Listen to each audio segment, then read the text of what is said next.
Today, Joe Biden is waging war against Bloody Marys, and Jussie Smollett is sentenced for his hate crime hoax. Quite a scene in the courtroom. We've got all that and more coming up, and it all starts right now.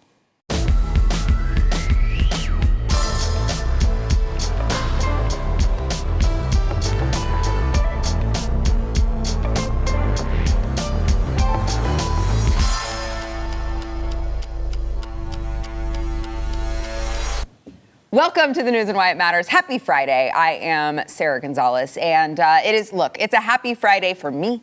I think it is a happy Friday for one of my guests, Alex Stein. It's such a pleasure. Conspiracy Castle. Are you kidding, Sarah? When I get to come on the show, it is a dream come true. I just want to say to the audience watching, guys, I'm here with the most beautiful host of BlazeTV. Here we go. I know, it's the truth, guys. And so when I get to be here, and I'm with John, he's being a little quiet right now because we're going to open him up. This show is about to get wild. So this Friday, buckle up, Buttercup. We're going on a wild ride today. We are. John Doyle, BlazeTV contributor and Yes. host of Heck Off Commie, but he just seems to be in kind of a foul mood. Is it the weather, John? Not at all. There's no foul mood. I don't know. It's mainly this guy right here. I mean, he's holding kind of like a mirror up. Like, this is what I would be if I like put a little bit more effort into my appearance. You know, like we've already got like one intelligent, charismatic young white guy around here, and now he's coming and you know. Well, I exude sexual energy, so that's probably what you're feeling. You're feeling the sexual energy in the room. It confuses me. It confuses a lot of people. So Yeah. just take it like a grain of salt, and we'll just move on. Okay. Well, let's move on then to the headlines of the day. So Joe Biden this morning did a couple things to, really stick it to Russia. And when I say Russia, I of course mean the citizens and not actually Putin himself. It seems that they are making all of these moves to hurt the citizens mostly. But the White House revealed the latest steps to punish Moscow Biden is going to revoke Russia's most favored nation trading status, opening the door to damaging new tariffs. And then he also announced some other things that we will get into. But let's first listen to Joe Biden announcing denying this favored nation status. Watch. Each of our nations is going to take steps to deny most favored nation status to Russia. Now, most favored nation status designation means two countries have agreed to trade with each other under the best possible terms. Low tariffs, few barriers of trade, and the highest possible imports allowed. In the United States, we call this permanent normal trade relations, PNTR, but it's the same thing. Revoking PNTR for Russia is going to make it harder for Russia to do business with the United States, and doing it in unison with other nations that make up half of the global economy will be another crushing blow to the Russian economy. It's already suffering very badly from our sanctions. So this executive action is also banning imports from, of course, key sectors of Russia's economy. This includes alcohol, Russian vodka. Okay, it's gone. Non-industrial diamonds, gone. And let's see, high-end watches, clothes, luxury items, jewelry, top shelf liquor, luxury vehicles, gone.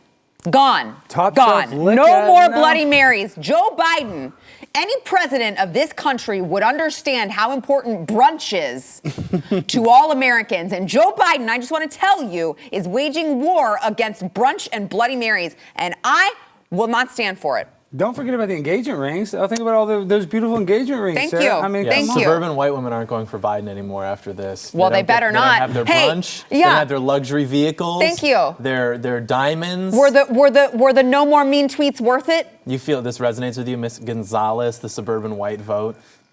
Wow. Suburban mom. Yeah, but this is the thing is that the suburban moms have the white guilt, and that's what put us in this, is Yeah, that white that's a great guilt. So point. maybe he's actually trying to go after them with this indirectly. I mean, it's not going to help out him in the long run going after these women that support him, but he's so dumb, he cancels out the Keystone Pipeline, and he puts sanctions on our own country. So this guy doesn't care about us. No, I mean, that's a great point. I mean, all of the policies that he has enacted, whether through executive action or otherwise, and specifically the way that he has handled this particular crisis, blaming the gas spike on Putin, which we've talked about earlier this week. It's just, Putin apparently is a scapegoat for everything these days. And it's interesting because I guess there was some psychic abilities going on in all of these markets that caused them to spike It caused inflation to rise. It caused gas prices to spike before this crisis even was being talked about. Yeah, I mean, we had Trump in there for 4 years, and he really didn't wield as much power as he probably should have. But still, we had energy independence, we had cheap fuel, we had cheap housing costs and cheap food. And now you have a Democrat administration in there under Joe Biden, who isn't even ideologically or philosophically guided by anything. He's sort of just this putty, and he's molded by no one really knows. But it's after less than a year, we've got all of those metrics just catastrophically worse. So I think that when we take power, people always get afraid that I'm going to ban, disagreeing opinions. And I don't think I want to do that. I think that's un-American and really uninteresting. But I think that we should ban liberals and just communists and things like that. Anarcho-primitivists, anarchists, monarchists, traditionalists, neo-reactionaries, all those people more than welcome to participate in the marketplace of ideas. But I don't think that there's any argument left to be made for liberal democracy. I mean, the whole idea was that fascism was defeated in World War II, and then the Soviet Union collapsed in the 1990s. Therefore, liberal democracy, it's the final form of human government. Francis Fukuyama wrote about this in The End of History and the Last Man. But it's then you look at the epitome of liberal democracy, Canada. They're becoming more draconian and more tyrannical than anything that you're seeing in Eastern Europe or even in China. And that's supposed to be the cool hippie country, right? So I think that we should basically declare libtardism to be a public health crisis and just ban it. Yeah, well, I want to say this, too, is all they did is say, oh, Trump's going to get us in World War III. Trump's going to get us in World War III. Yeah. And a year into this presidency, we're about to be in World War III with Joe Biden. So, I mean, this is the hypocrites on the left. They're, literally brain dead, basically. Yeah. It's very scary. Well, right. And why is that specifically? Because for all they wanted to say about Trump is unstable, we don't know what Trump is going to do. It's well, you know what? I'd love all the other world leaders to feel the same way instead of looking at our president and saying, I don't even know if he's alive. Yeah, of course we can move and do whatever we want to do because you have such a weak president. We don't have to worry about anything. We just take for granted, and we cannot, I will die on this hill. We cannot allow ourselves to memory hole just how great Donald Trump was. I mean, people always play that one Reagan clip of when the balloon popped and he said, miss me, that's so funny. Or that one time he told the guy, oh, youth and experience. He had 2 or 3 one-liners, and the baby boomer generation just gets so excited about that. Donald Trump went and declared in front of the United Nations General Assembly that Kim Jong-un is a rocket man, and then he straight up said we're going to just destroy the entire country while their representatives are sitting there listening to this. And he's just so good, and we don't have him anymore, and I miss him. That's why John's in a bad mood. He misses his president. I did, my beautiful president. I put this on my Instagram story yesterday. I have yet to hear a compelling argument as to why Donald Trump should not just be installed as King of America. And you laugh. Well, I can give you a couple. Give me, please. He became a vaccine salesman. What did he, and how did he treat all the people on January 6th that were the biggest supporters ever? And he had 11 days. I know it was only 11 days, but he probably could have done something. And now they've weaponized the FBI against the people that I would consider the biggest patriots in the world. So I like Trump. I don't hate Trump, but I'm saying there are some big mistakes I do believe that he made on his way out in his last year of his presidency that really rubbed me the wrong way. But at the end of the day, he's a billion times better than Joe Biden. Let's make that clear. I agree with that, but I think that he was bending the knee to powers that And so, if he were king of America, well, but he's the king now, right? And so he would just kind of, press the Diet Coke button, and all of a sudden, all those people are in Guantanamo Bay, and we don't have to worry about it anymore. I want to get back to, Alex, you touched on it when you talked about the Keystone Pipeline, but oil and gas specifically, because we keep hearing from the left that if you don't like the gas prices, you're complaining about how much it costs to fill up your tank. Well, why don't you just go buy a Tesla? Well, maybe it's your fault for not investing in an electric vehicle. Jen Psaki, professional liar Jen Psaki, got asked by Peter Doocy, who, again, seems to be the only one in the White House press conference room asking any sort of decent questions. So Peter Doocy ends up asking Jen Psaki if, you guys are talking about electric vehicles so much, does Joe Biden even own one? Here is that awkward exchange. Just one more about electric vehicles. You guys are pushing electric vehicles today. This is a president who always talks about the power of our example. Mm-hmm. Does he own an electric vehicle? Presidents of the United States don't do a lot of driving. He posted videos where he's revving the engine of his Corvette in Wilmington. He owns cars. And he also has driven electric vehicles as president, as to give a model to the rest of the country. Does he own one? I think the president's record on this is clear, Peter. Presidents of the United States, current and when they are no longer, typically are not doing a lot of driving. Go ahead. So he owns cars, as she agreed. He owns cars, does not own an electric vehicle, but don't worry because he has driven one before to set an example.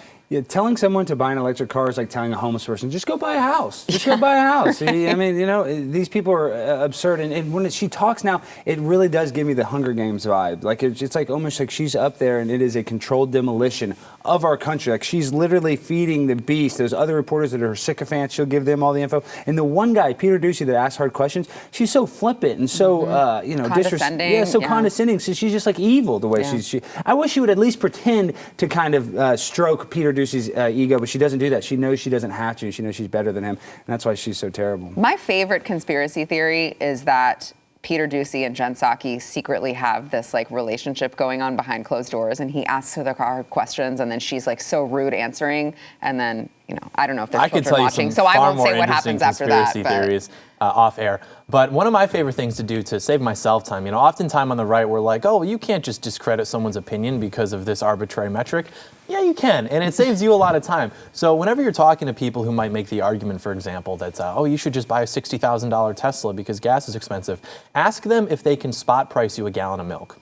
And if they can't tell you off the top of their head, give or take 10 cents, what a gallon of milk costs, disregard their opinion because they're out of touch. And you're just saving yourself time. Like, these people are not governed by anything actually intelligent. Just whatever the screen people tell them at the current time. Yeah. I mean, these were the people who 3 months ago wanted to put the anti-vaxxers or even people who were just vaccine hesitant, I think they said, into basically concentration camps. And now they're wearing like little Ukraine pins and they're like waving the flags and everything.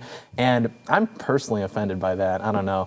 I found out that because I'm from Detroit, if you go down to Hart Plaza in Detroit, there's a plaque, and on that plaque is the names of a bunch of people who are in the Cadillac convoy that founded the city in 1701. So in the city that's older than the country that it's actually in are in names of like 3 of my ancestors.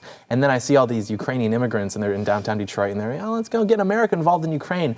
And you kind of find out when all this stuff goes on in the world how American people really are when all of a sudden they want to take money and lives out of American households to go across the sea to fight in wars to settle their ethnic grudges. So I want to get into that after the break, specifically the money, because I think that is important, what Congress has just passed, the budget that they've just passed and the money that they're allocating to Ukraine. But before we get to that, I do want to touch on one more thing when it comes to Russia specifically. Facebook is they've decided to allow posts calling for Vladimir Putin's death in it. Just a little temporary change to their hate speech policy. So Instagram and Facebook, by the way, all of these companies want to completely deplatform Donald Trump. Donald Trump is gone, but you can call for Vladimir Putin's death. It's literally like the technocracy has become the judge and the jury, and they literally actually want to encourage. But when they make this a public story, they want to encourage people to do more Russian hate because they want to create more propaganda. Mm-hmm. So this is not accidental, and this is, like I said, the technocracy shouldn't get to decide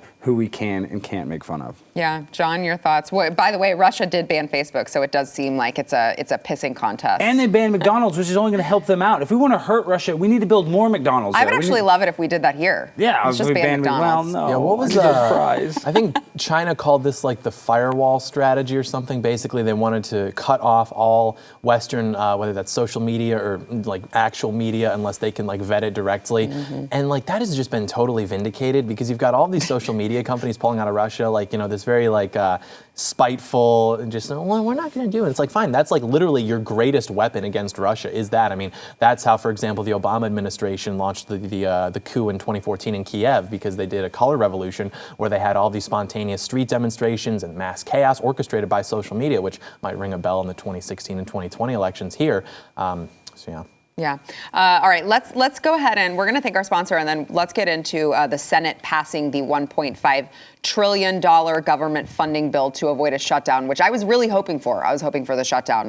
But let's first thank our sponsor, Masterworks. So obviously, we've talked about what's going on with Russia and Ukraine. Tensions in Europe are about to boil over. Inflation, we talk about that all the time. So if you watch the show every day, you are no stranger to the fact that it is at a 40-year high. Some analysts are predicting stock returns of less than 4% until 2030. So you may be wondering, how can you prepare for economic uncertainty? Well, there are a lot of people who are investing their money in something that you may not have thought of. It is a commodity that is not natural gas or oil, and its prices outpace the S&P 500 by 164% from 1995 to 2021. That's contemporary art. I know. I know. Alex is like, what? I wish you got his eyebrows. He's like, huh? Contemporary art. Yeah. What? So after the 2008 crash, there were a bunch of wealthy investors who used art to defend their wealth, and Masterworks is going to allow you to do this as well. So it is an app that has made multi-million-dollar paintings investable. So you can invest in paintings without having to buy the entire thing. We know nobody has money for that, but you can invest in a portion of it. So to discover how to participate alongside over 350,000 members, you can go to masterworks.art/news. That is masterworks.art/news. By the way, make sure to see an important regulation disclosures at masterworks.io/about/disclosure. Say that 3 times fast.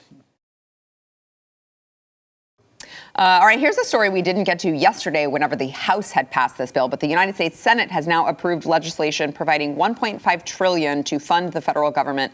This is only through September 30th, guys. And by the way, they are going to allocate $13.6 billion to aid Ukraine. This was a 2,700-page bill. It was a 68-31 vote last night, and it was, of course, like right after the House of Representatives approved the package. Joe Biden is expected to sign the bill into law. So the aid for Ukraine, getting back to what you guys were discussing, specifically you, John, mentioned all of the money that we are sending over there. $6.5 billion for ammunition and other military supplies, more than $7 billion for humanitarian support.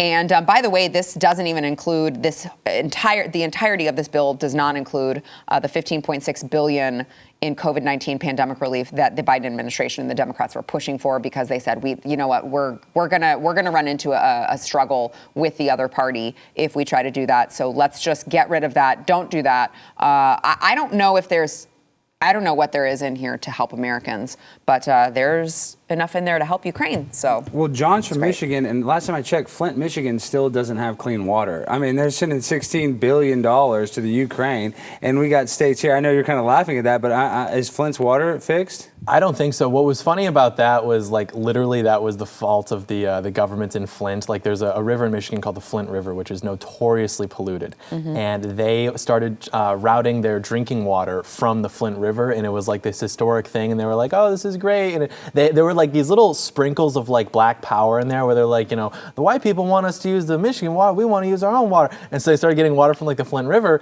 and then it turned out to have like lead in it. It's just like terrible. And then they blamed it on Rick Snyder, who was like a total rhino.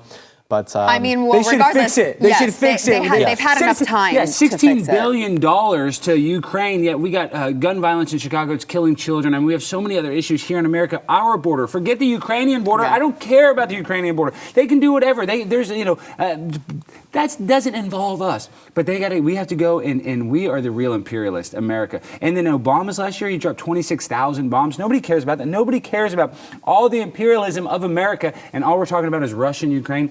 It's all a distraction. The Ukrainian border is not even like a real thing. Like, no border that we should be pouring money into should be young enough to where my dad can go, oh yeah, I remember when they made that. Like, that's not like a real country. And we could, like, the Republicans in Congress wouldn't even give Trump like, what, $4 billion to secure our border? Our borders, and look at the results of that in Joe Biden's administration. I mean, the wages have been depressed, crime is like going crazy, and we're sending $14 billion to a country that 3 weeks ago no one was even thinking about. Well, and that's why it is just such a joke to some people. I want to be clear here. I don't think anyone is trying to make light of the suffering that's going on in Ukraine. The pictures, the videos that we've been seeing are just horrendous, and our thoughts and prayers go out to them. But I mean, again, you have to be smart, and you have to be realistic with American taxpayer money. And there's just not enough money for us to just fund the entire world, being nice to each other. We just can't do that. So the reality of the situation is, when your own house is unclean,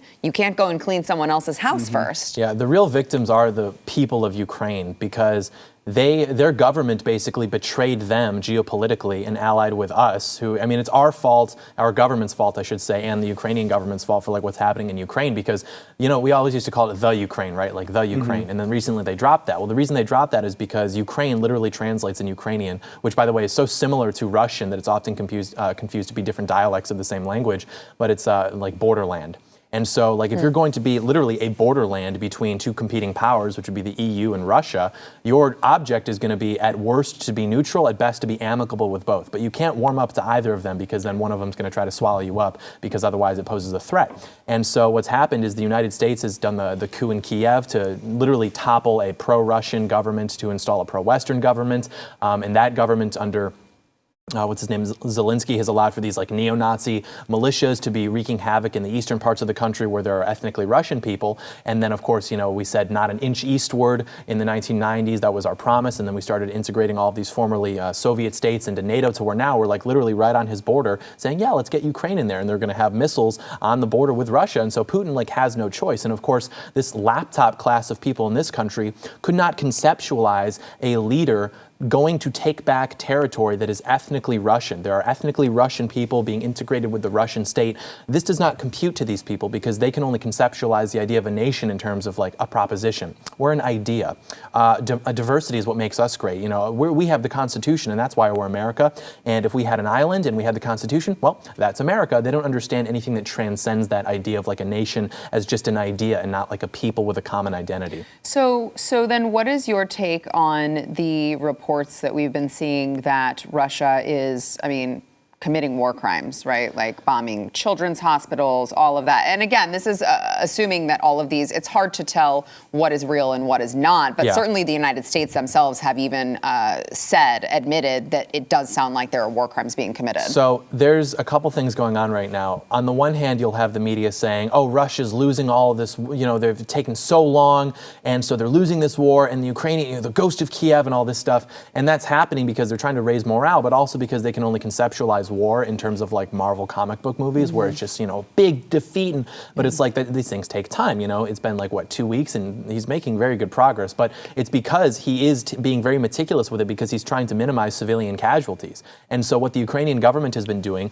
is they have been stationing their soldiers in areas with high civilian density, because they're trying to maximize civilian casualties, because they're trying to get foreign support into the war, because they know that's the only way that they stand a chance against Russia. The same way now all of these Westerners are going to fight for Ukraine. They're getting put to the front lines because they're trying to kill these people, basically, so that, again, this tragic story of this guy who is from the UK and he went to go fight for Ukraine and now he's dead. They're trying to get all of this, like you said, the sad videos and the sad images, like textbook wartime propaganda, to compel Western support for this war. So, are there war crimes being committed? Maybe. I've also seen footage of like Ukrainians leaving the ethnically Russian areas and, just shelling houses and saying, you fascists, and things like that. So I would say that I'm kind of hesitant to believe anything from either side. But, yeah, I agree. I agree. I did see the fireworks going off too in the Ukrainian areas where they are heavily Russian. They were like very excited. So yeah, it's weird. And you also look at the Azov battalion, who you were talking about earlier. It's like,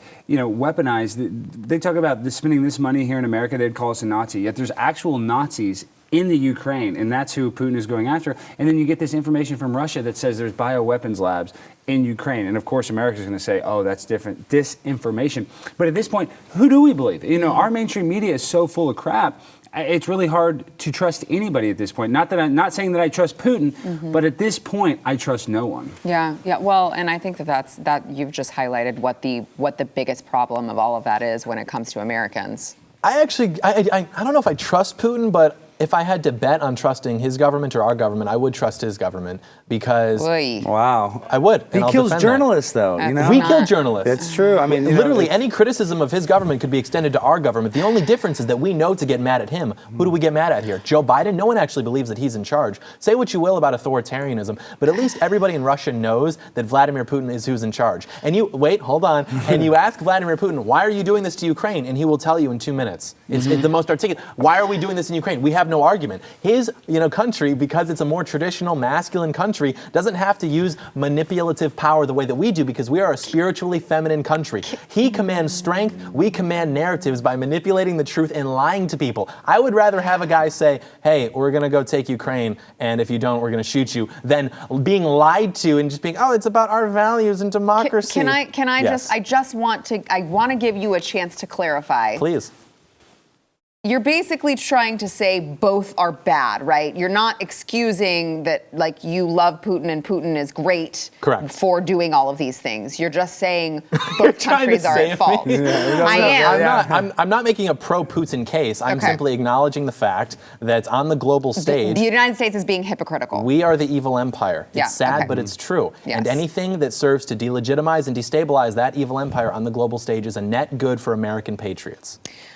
You're welcome, John, for allowing you to clarify those comments. All right, we've got to take a break. But first, we want to thank our sponsor, Genucel. So Genucel, I've told you guys about Genucel. They are an awesome skincare line. They've got a new ultra retinol cream. It uses dual action skin technology to visibly reduce and improve red skin, inflamed skin. If you have blotchy skin, uneven skin tone, they've combined hyaluronic acid and a breakthrough phytoretinol. You can smooth away forehead wrinkles, laugh lines. You can renew and revitalize your appearance without the harsh effects and irritation of retinol. I have tried this product. It works beautifully. If you look, I think the one thing that the last 2 years have done for all of us is aged us like 10 million years. So if you look in the mirror and you're like, I've aged so many years since 2020, way back when President Trump was president and everything was good. We loved each other. We were getting along. We didn't have to deal with this crap all the time. And now I look like I'm 84 years old. You got to go try Genucel. Genucel can help you with that. If you don't see a visibly younger, clearer complexion in the mirror, you will get 100% of your money back guaranteed. You have nothing to lose, okay? So for a limited time, you can try Genucel's Ultra Retinol free. With Genucel's most popular package, you're going to save 60%, over 60% on the top sellers, and get an extra 10% off when you enter my special code Y at checkout. That is Genucel.com/Y. By the way, you are going to be upgraded to free priority shipping. You're welcome. Genucel, GENUCEL.com/Y. A judge sentenced Jussie Smollett to 150 days in jail, 30 months probation, $120,106 restitution, and a $25,000 fine yesterday for 5 charges of disorderly conduct related to a false police report he filed alleging to be the victim of a hate crime. I don't think I have to tell you guys all of the details. I'm sure you remember he was brutally attacked on the streets of Chicago by red hat wearing white men, because we all know there are so many of them just running around at 2 a.m., running around the downtown streets of Chicago. And it turned out that he made it all up because he wanted some attention. Well, attention he got. And it didn't stop there, because I guess he is so addicted to the attention that he decided to have this crazy outburst in the courtroom after all of this was read. Let's listen to Jussie Smollett reacting to his sentence. Watch. You will pay restitution to the city of Chicago in the amount of $120,106. You are fined $25,000, which is the maximum fine. And you will spend the first 150 days of your sentence in the Cook County Jail. Do you have any questions? No, I would just like to say to Your Honor that I am not suicidal. That's what I was going to say. Well, he has to say that because he was Jeffrey Epstein. Okay. I am not the judge is suicidal. Like, okay. I am innocent, and I am not suicidal. If I did this, then it means that I stuck my fist in the fears of Black Americans in this country for over 400 years, and the fears of the LGBTQ community. Your Honor, I respect you, and I respect the jury, but I did not do this, and I am not suicidal. Too late. If anything happens to me when I go in there, I did not do it to myself, and you must all know that. I respect you, Your Honor. I respect your decision. Yeah, you shared his inmate numbers online. You're not important enough to be suicidal. I am not suicidal. Well, you say that though. I'm curious if he's suicidal. I haven't quite heard, but I just wanted to bring something to the table because I've listened to this.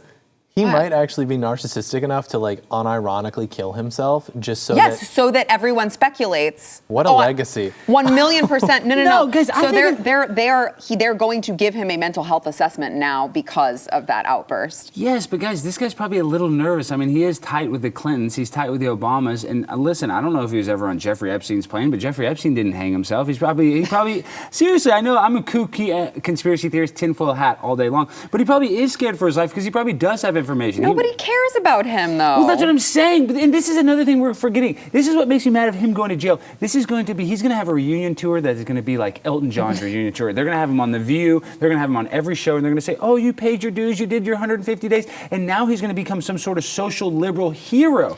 It's true. They do cling to degenerates. The left does seem to cling to degenerates. Like, literally, think about what happened with Epstein. Everybody was watching that, and everyone said, no way they're going to let that guy live. And they killed him in front of us, and there was, oh, the cameras malfunctioned. And no one talks it. Like, it just, like, literally, when that happened, I went to FedEx Kinko's, and I had printed a poster of this man, and I hung it up in my room, because I told myself, I'm not going to let this be forgotten about. You know, I'm not even, it was the weirdest thing to explain to people. That is weird. That's a little weird, the Jeffrey Epstein poster. But no, you're weird because I'm weird. That's weird. You allowed it to be forgotten about. I didn't. I made a conscious No one allowed choice. it to be Nobody forgotten forgets about it. It's just the media is full of crap. They'll never give us the real truth. Well, I think the problem is that, yes, and that's it, is that it's like you can't waste your time spinning your wheels about it because there's no one that is in power that is willing to get the truth. They're just going to allow the door to be closed and go, oh, well, we tried. And that's the thing. So, like, if he does have information and if he does feel threatened and he wants to make that statement, then he knows that they killed Epstein. Yeah. And, like, no one so this, like, obscure actor, like, no one's gonna care. Right. Yo, you guys keep on saying he's that obscure. You guys realize how tight he is with the Obamas? No. You guys don't realize this? No. Oh my gosh, guys, look up Jussie Smollett and the Obamas. He was basically part of their social administration, I guess whatever you want to call it. His family is a huge family in the acting community. So he is. Which explains how he got his job, because he's not good. No, I'm telling you, he was on the Mighty Ducks. That's where he got to start. Everybody loves that movie. That was Jussie Smollett's first movie. Yes, the Mighty Ducks. So I'm telling you. You haven't seen it? So Jussie Smollett is a career actor from an actor's family that is tied in with the same people that I personally feel are responsible for the death of Jeffrey Epstein. So him saying that, even though he's an actor full of crap, he probably is worried that something could happen. He probably does have information. So you think it was real? I do think he's nervous. I think he's like, because when you sit there and you know you have to go in there for 150 days, if he had his mind right, he could realize this is the best thing. It's like all those people that are January 6th that are going to jail. They realize, I'm going to go to jail for a little bit. I'm going to try to work on myself. I'm going to come out a better person. That's his attitude. That should be his attitude, because everybody loves a comeback story. He should be realizing, like, this will be a made-for-TV movie if I come out of here and become some big actor like Robert Downey Jr. or something. But instead, he's talking about, I'm not going to kill myself. I'm not going to kill myself. He probably is actually afraid. And guys, he's a little coward actor. He's never, you know what I mean? He's been on movie sets. He's not a guy from the street whatsoever. Well, did you guys notice, because I've listened to this several times, and I'm fairly certain I'm hearing it correctly, that he says, I'm innocent, and then in his next breath, he says, if I did, he pulls an OJ. He goes, but if I did it. That is so epic. I love OJ. If I did it, it was because I was helping all of my black brothers and sisters, or whatever he says. Like, he literally just pulled an OJ and said, I'm innocent, but if I did it, this is why I would have done it. He continues with the narrative. So, like, the original narrative was like, we're victims, and I'm going to play the role of the victim. Got caught, it was a lie. Now he's, setting up the stage for the next thing. Yeah. So he's not saying, like, I have information about Epstein. He's saying, like, I'm speaking truth to power for all my black brothers, and they're gonna kill me for it. Like, wow, no one has ever heard 400 years of oppression before, bro. We're gonna, all those powerful people who are unsympathetic to the concept of black oppression, the Clintons, the Bidens, they really don't like that. They're gonna take you out for daring to say that. We haven't heard that before. And we got to make this point too. When you tell yourself a lie enough times, you start to believe it. That's so true. At this point, he's been lying. He's had to stay. He almost probably does believe that he was a victim at this point. I believe that. Mm-hmm. I do believe that. John, I just have to clarify here. Have you come out as pro-Russia and pro-O.J. Simpson in the same show? I'm not pro-Russia. I am sympathetic. I am not pro-O.J. I'm just saying. You're O.J. sympathetic? I'm going to state my position. You said, I love O.J. I just A talented athlete.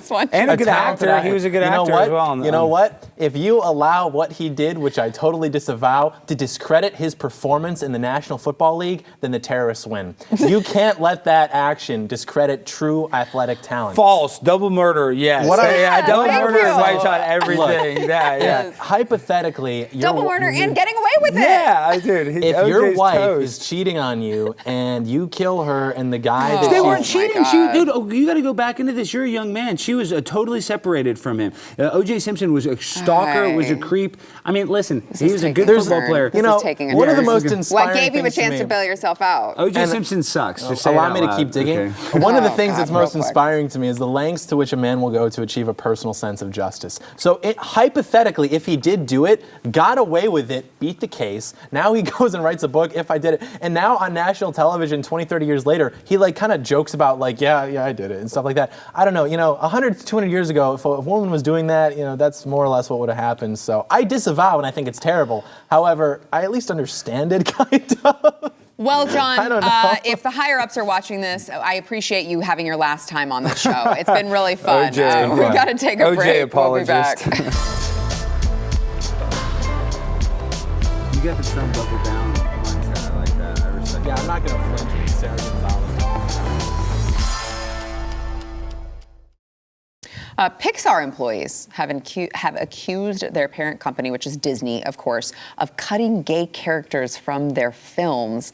This is, of course, amid all of the criticism.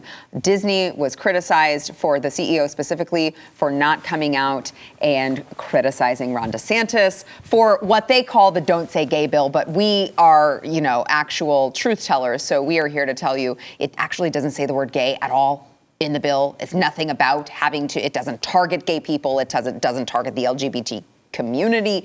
It just says simply, kindergarten through third graders do not need to be learning about sexual orientation, gender ideology, or any other thing that parents absolutely unequivocally do not need schools teaching their children. Also, you need to notify parents if there is anything that could be upsetting or controversial or anything that may be taught to the students. But Disney CEO was, I guess, I would say strong-armed. I don't know if that's the correct language. He was pushed to come out and make a statement. He made a statement criticizing the bill. He had a meeting with Ron DeSantis, and now I guess his employees are turning against him and saying that they're cutting all of this overtly gay affection, which I'm like, do we need to be like really, really focused on any sort of affection at all in Disney movies? I don't know that I see overt.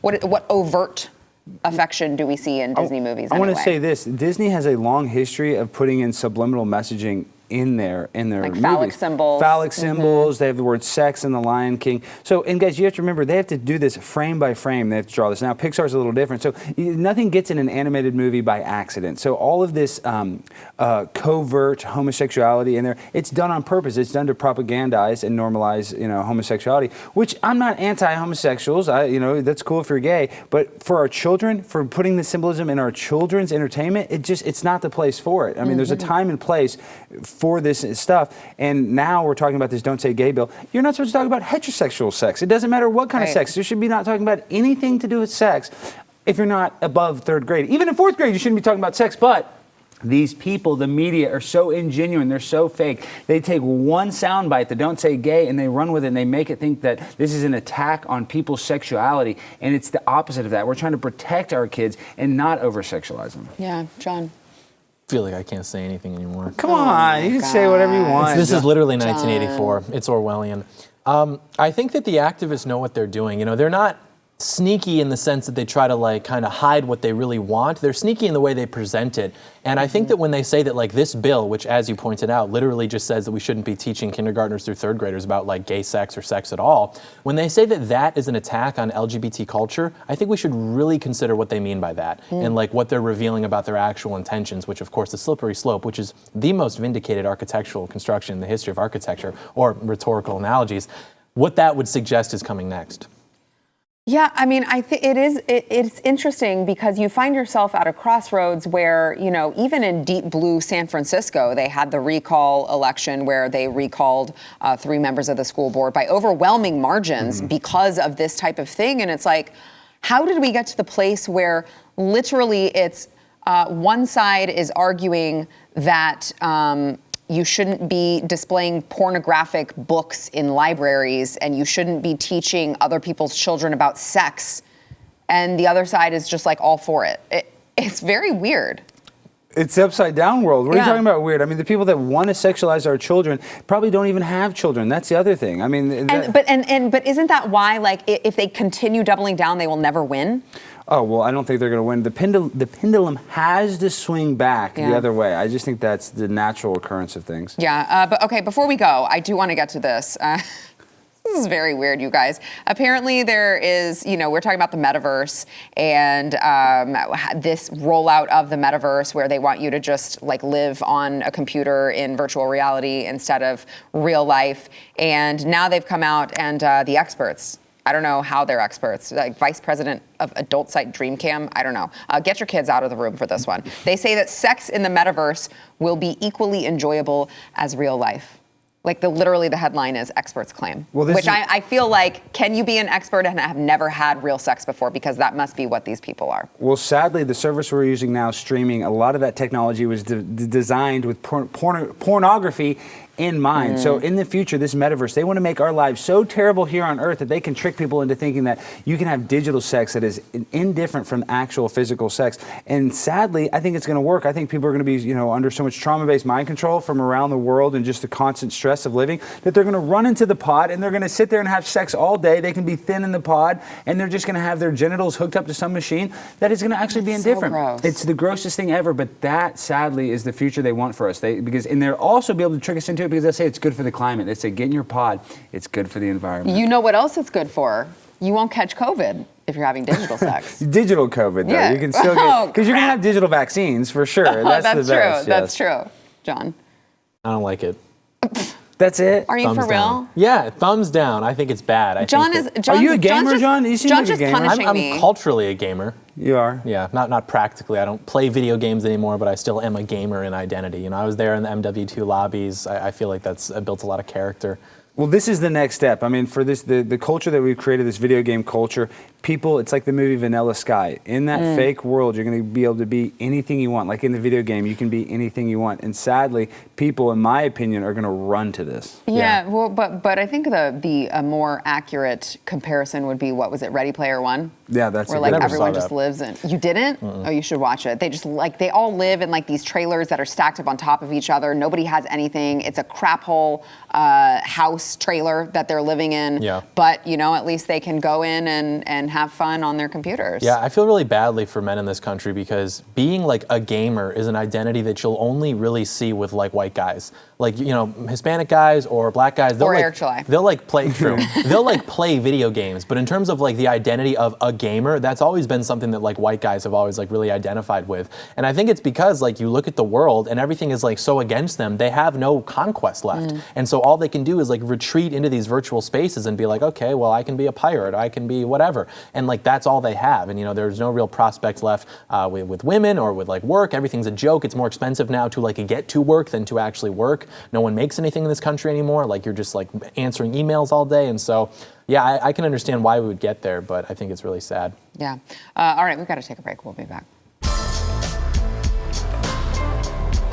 John's punishing me. All right, we had a couple cute little Russia memes that you guys sent me, and I wanted to show them because I got a good laugh out of them. I had posted a picture on Twitter of my dumb dog who took a patio cushion and just completely demolished it. And it looks like it's snowing He did in a my good yard. job demolishing it, though. He's a good demolisher. It was tied to the iron chair. It was tied, and she chewed through the ties and then took the whole cushion out and just completely demolished it. So anyway, I posted that, and a couple of you showed me the guilty dog memes, except they tied it to Russia. So here's one. We're glad you home. The Russians took a crap in the hallway. It was the Russians. It's always that's what we're going to do now. We're just going to blame everything on Russia. Here's this one, just a giant mess. And the two dogs licking, Russia did it. That's what they're doing. I mean, Peter Doocy even said, he called him out. You're going to blame everything on Putin. Yeah. I mean, I think the answer is yes. So anyway, thanks for those memes. I really enjoyed them. Also, we want to remind you, go submit a review in the audio podcast section. If we like your review, you say something nice about us, give us 5 stars, subscribe. You may see your review read live on air like the one today from Houston Weapon X, who said, best news show, hands down. I look forward to watching the show with my wife every night. Sarah lays out the news in a funny and interesting format. Her guests are always top-notch. Alex has been a nice addition to the guest list. Keep up the great work. Please consider live shows. We would love to see one. So here's the deal, guys. We appreciate it very much. It's just that like our crew have lives and we have other production going on. So very rarely do we get a chance to do a live show, but every once in a while, we will fit one in for you guys. I appreciate you gentlemen being here. And you can catch her on You Are Here. That's live all the time. So if you Yes, want to see that's Sarah true. live, yes. Thank you.